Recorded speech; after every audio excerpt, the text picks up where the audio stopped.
है क्या, ए अल्लाह फिलिस्तीनी मुसलमानों की मदद फरमा दे, वो तो लड़के दुआ कर रहे हैं और यहाँ फ्री में अल्लाह अमेरिका की मिसाइल में कीड़े लग जाएं। अरे भैया मिसाइल में कीड़ा कहाँ से लगेगा, तुम्हें उनसे 2 कदम आगे जाना पड़ेगा, तुम्हें रिसर्च की जमीन पर उतरना पड़ेगा, तुम्हें तहकीक के मैदान में उतरना पड़ेगा, अपने बच्चों को तुम्हें इल्मे दीन और इल्मे दुनिया देना पड़ेगा, और सबसे बड़ी बात कि तुम्हें अपने बच्चों को इश्क़ मुस्तफ़ा का जाम पिलाना पड़ेगा, अपने बच्चों को मुस्तफ़ा का वफादार बनाना पड़ेगा। आज हमसे पूछा जाता है साहब ये बताओ कि ये कहाँ लिखा है, कहाँ लिखा है। हमने कहा सहाबा ने, मुस्तफ़ा करीम वजू फरमा रहे हैं, एक एक कतरा पानी सहाबा ने ऐसे रोक लिया, एक सहाबी के नीचे दूसरे का हाथ, दूसरे के नीचे तीसरे का हाथ, तीसरे के नीचे चौथे का हाथ, जिसके पास पानी आया ये चेहरे पे मल लिया और या तो उन्होंने उस पानी को पी लिया है। अब जरा बताओ, सहाबा से पूछो क्या कुरान में लिखा है, सहाबा से पूछो क्या हदीस में लिखा है, जवाब होगा नहीं। तब दुश्मन भाग के गया और जाने के बाद उसने कहा था ए 6 लाख यहूदियों के कर्नल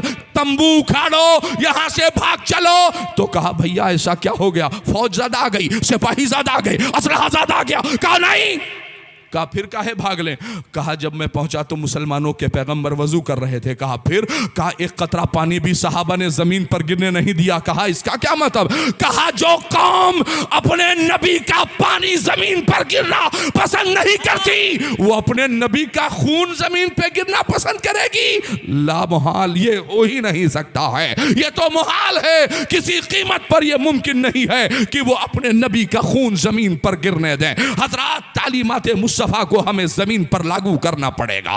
और फिर इमाम इलाहाबाद ने कहा था बेटा रिक्शेवान आज से 10 रुपए कम कमाना मगर माँ की खिदमत हर रोज करने के लिए घर चले जाना। अब 1 दिन गया, 2 दिन गया, 3 दिन गया, यहां मुसलमान अपने माँ की खिदमत, मुसलमान अपने बाप की खिदमत करने को तैयार नहीं। क्या कहेंगे, अरे हजरत जितनी हक बात है वो तो हमारा कीमत पर बोलेंगे। अरे तुम ही हक बात बोलते हो खाली भैया, हक बात उफ़्यूं वला तनहरुमा, कितनी हक बात बोलोगे, उफ भी कहने की इजाजत नहीं।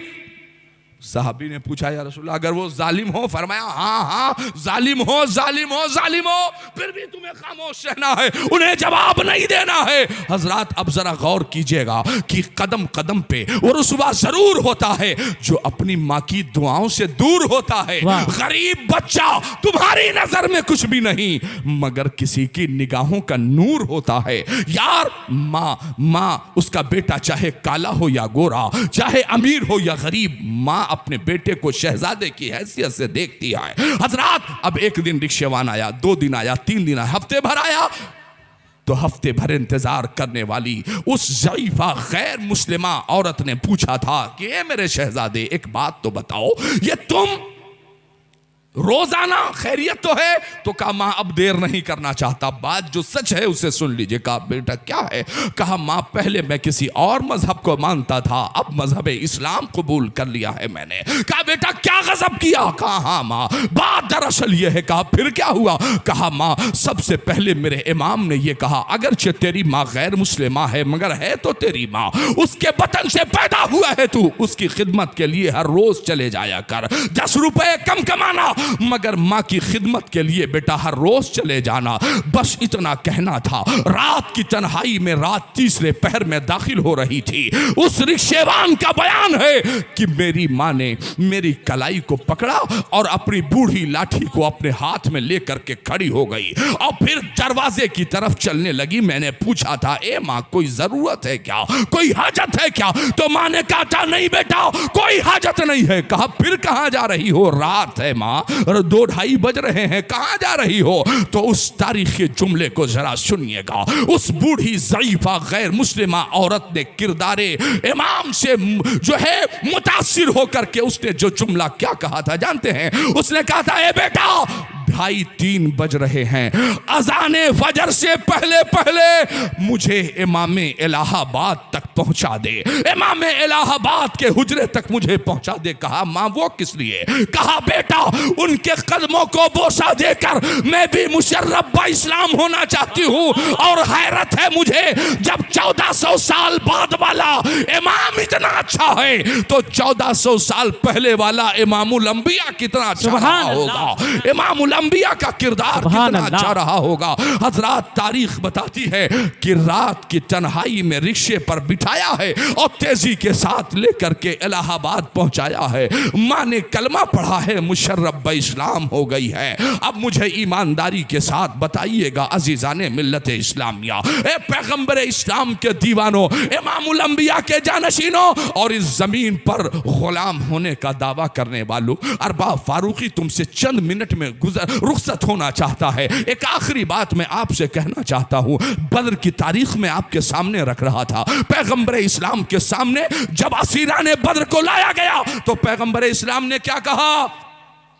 पैगंबर इस्लाम ने कहा था, अगर तुम्हारे पास कुछ भी नहीं है तो सुनो, सहाबा के 10 बच्चों को लिखना सिखा दो, पढ़ना सिखा दो। एक कैदी 10 बच्चों को लिखना भी सिखा दे, पढ़ना भी सिखा दे। अब सवाल ये पैदा होता है, या रसूल अल्लाह फिदा का अबी व उम्मी, ए हबीब खुदा, जिन असीराने बद्र से तालीम व ताल्लुम, दर्स व तदरीस, एजुकेशन और शिक्षा की बात की जा रही है, न वो कुरान को मानते हैं, न साहिब कुरान को मानते हैं, न हदीस को मानते हैं, न साहिब हदीस को मानते हैं। ए हबीब खुदा, किस तालीम और ताल्लुम की बात इनसे की जा रही है? असीराने बद्र आपके सहाबा के बच्चों को क्या लिखा दें, क्या पढ़ा दें?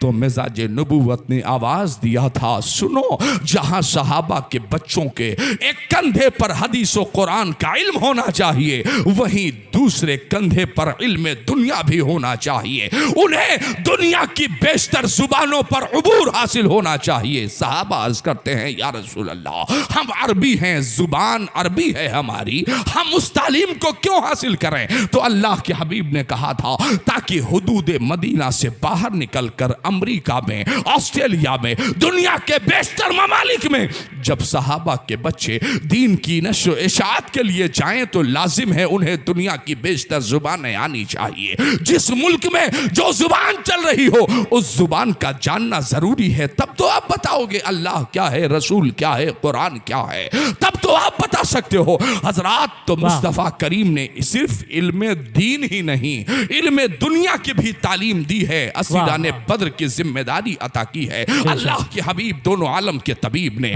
इसलिए ओ मुस्तफा के गुलामों, नारा लगाते हो गुलामी रसूल में मौत भी कबूल है। कितना आसान है ये नारा लगा देना, गुलामी रसूल में मौत भी कबूल है। भैया एक बात बताओ, अगर गुलामी रसूल में मौत भी कबूल है तो 5 वक्त की नमाज कबूल नहीं हो सकती? अगर गुलामी रसूल में मौत भी कबूल है, अपने वालिदैन की फर्मा बरदारी कबूल नहीं हो सकती? अगर गुलामी रसूल में मौत भी कबूल है तो चेहरे पर सुन्नत मुस्तफ़ा कबूल नहीं हो सकता है? अगर गुलामी रसूल में मौत भी कबूल है तो क्या रिश्वत से, सूद से तौबा नहीं किया जा सकता है?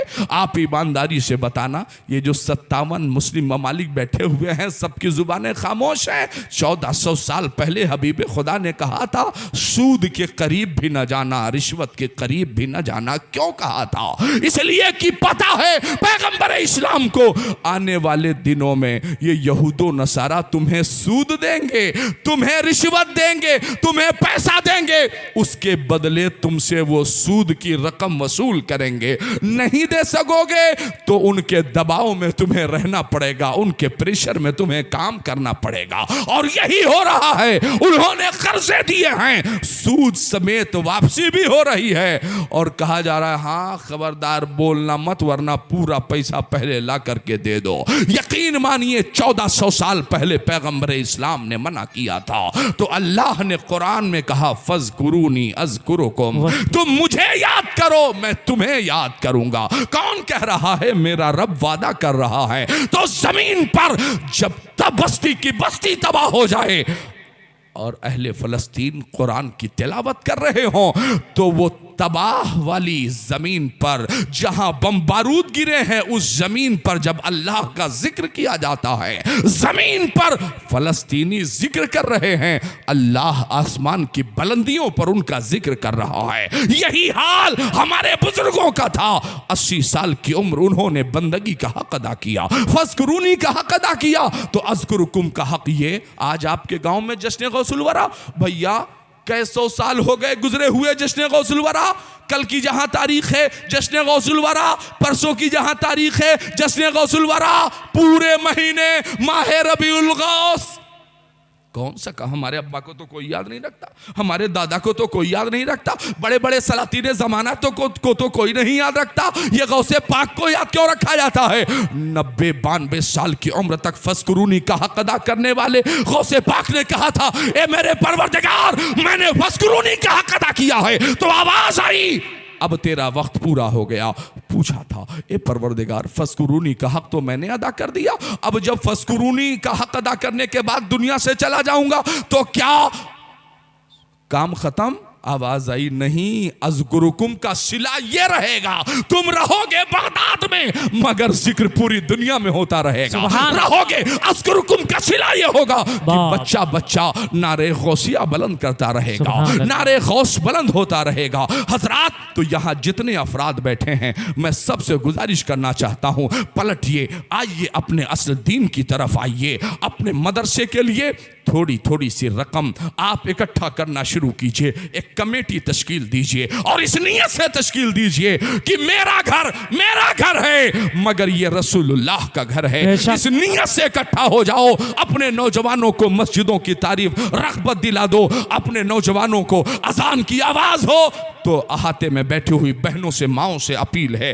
कि अपने बच्चों को मस्जिदों की तरफ भेजना शुरू कर दीजिए। यहाँ जो लोग बैठे हैं, आपसे मैं कहना चाहता हूँ कि नमाजों की पाबंदी, दरूद मुस्तफ़ा कसरत के साथ और ख़ास तौर से अस्सलामु अलैका अय्युहन नबिय्यो व रहमतुल्लाहि व बरकातुहू, अगर 100 मरतबा दिन में आपने ये पढ़ना शुरू कर दिया, मौत के वक्त इतनी आसानी होगी जैसे आप सोने में राहत महसूस करते हो, ऐसे ही रूह निकाली जाएगी तो आप आराम के साथ दुनिया से जाओगे। और यही काम किया है इमाम अब्दुल वहाब शारानी ने।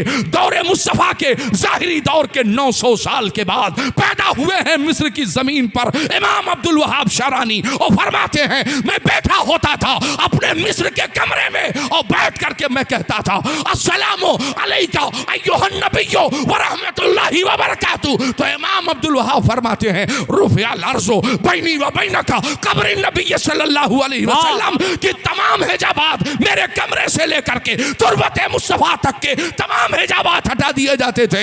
मैं तुरबते मुस्तफा को भी देखता था और रुखे बज़ुहा की ज़ियारत भी करता था। सुभान अल्लाह। अस्सलामु अलैका अय्युहन नबिय्यो व रहमतुल्लाहि व बरकातुहू, ये पढ़ना शुरू कर दीजिए 100 मरतबा दिन में।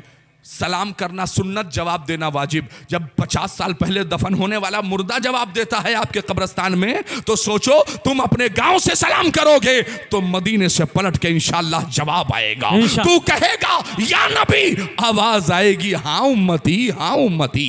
कहेंगे और नबी इज़हबू इला गैरी, मेरे हुजूर के लब पर अना लहा होगा। अल्लाह तबारक व तआला हम सभी लोगों को जश्न गौसुल वरा में जितने अफराद ने शिरकत की है, अल्लाह सबको हवादे साथ ज़माना से महफूज व मामून फरमाए। चूंकि मेरे बाद अभी बाबू सद्दाम, बाबू नफीस, सब लोगों को पढ़ना है, अल्लाह ताला इन सब के पढ़ने को जो मैंने बोला है इसे अल्लाह पाक कबूल फरमाए।